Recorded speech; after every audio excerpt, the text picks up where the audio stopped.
Greetings. I am Dr. Pearl John and welcome to the other 167. Today being Good Friday, we focus on the theme, the greatest exchange in history.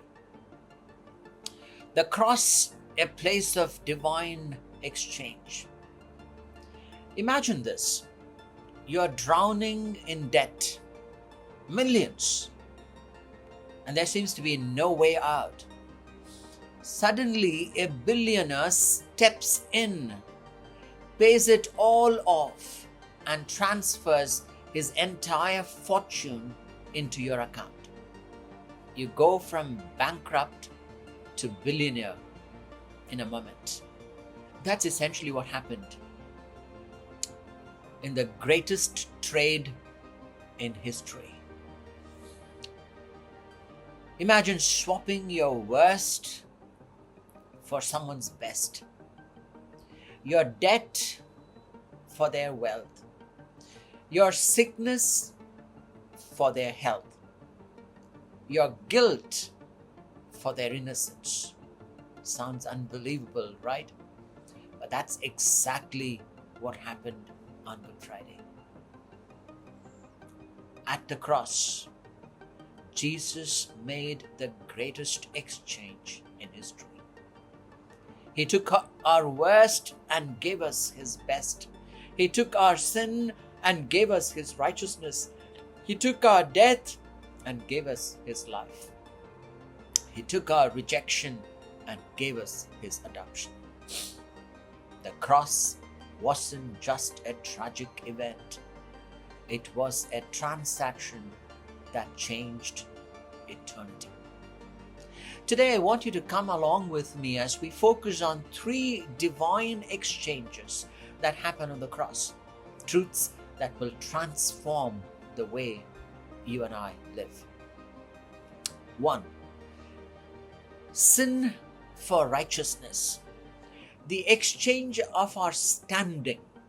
2 Corinthians chapter 5 verse 21 we read, God made him who had no sin to be sin for us, so that in him we might become the righteousness of God.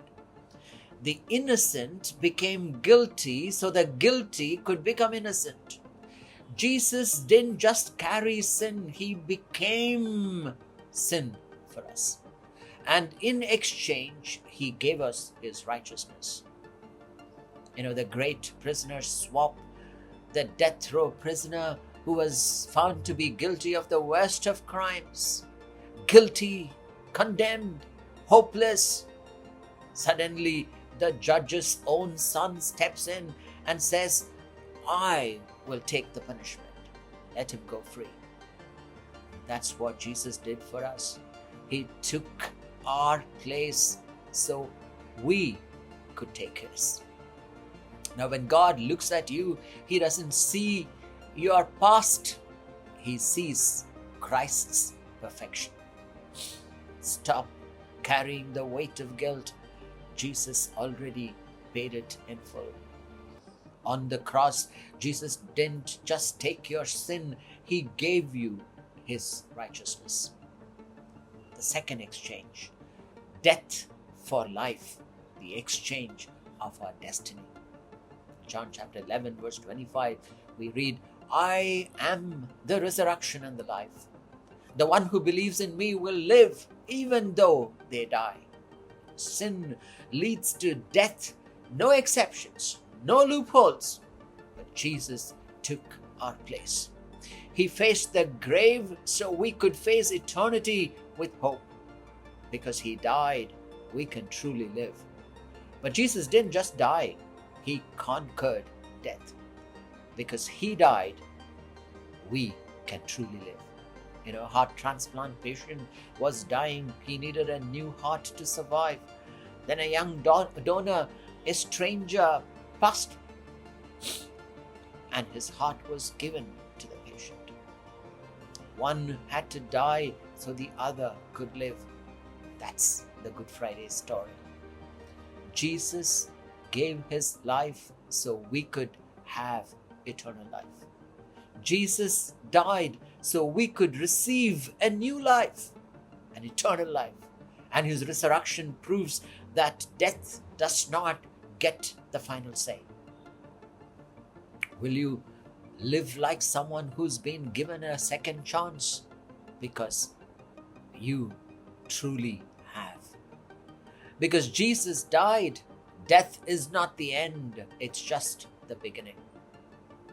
And the third exchange, rejection for adoption, the exchange of our relationship. In Galatians chapter 4, verse 7, we know you are no longer slaves, but God's children.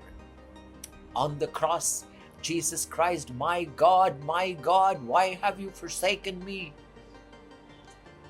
We read that in Matthew chapter 27, verse 46. At that moment, he was rejected, completely blotted out from the very face of God.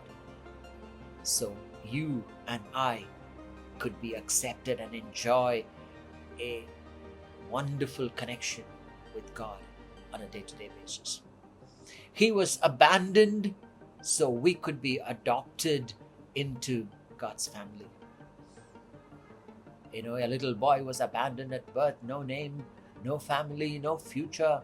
His future seemed absolutely bleak. One day, a kind couple stepped in and adopted him. They gave him their name, their inheritance, a home, and a love that he never experienced before, and a bright future. Now, that's exactly what God did for us through Jesus. You are not an orphan. You are not a stranger. You are God's child. You belong. So stop living like an orphan. Embrace your identity as God's beloved child. Jesus was rejected so you could be accepted forever. Let me pull this to a closing. Embrace the exchange. Sin for righteousness. Walk in freedom. Your past is erased. Death for life. Live with boldness. Your eternity is assured. Rejection for adoption. Hold your head high. You are God's child. The cross wasn't just where Jesus died. It's where your new life began. This is Pearl John signing off the Other 167. Thank you for watching the Other 167. Next week we look at the power of resurrection. Do join in.